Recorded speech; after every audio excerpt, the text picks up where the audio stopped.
Hey everyone, welcome to my channel. And if you love tech, unboxings, and simple tips, you are in the right place.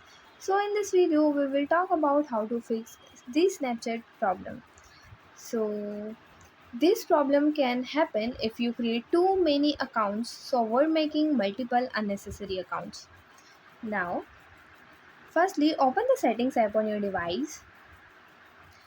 Now, click on the apps option. Click on Snapchat. Now, click on storage and cache. Tap on Clear Cache. Now go back to the home page. Open the Play Store app. At the bottom, tap on the search icon and search for Snapchat and update it.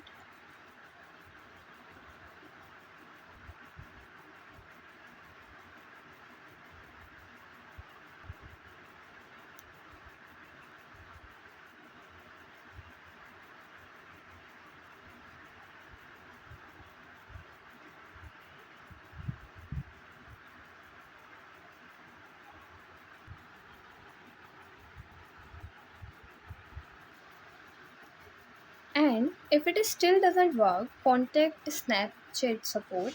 And yeah, that's it. And if you find the information given in the video helpful, please like the video, subscribe to the channel and press the bell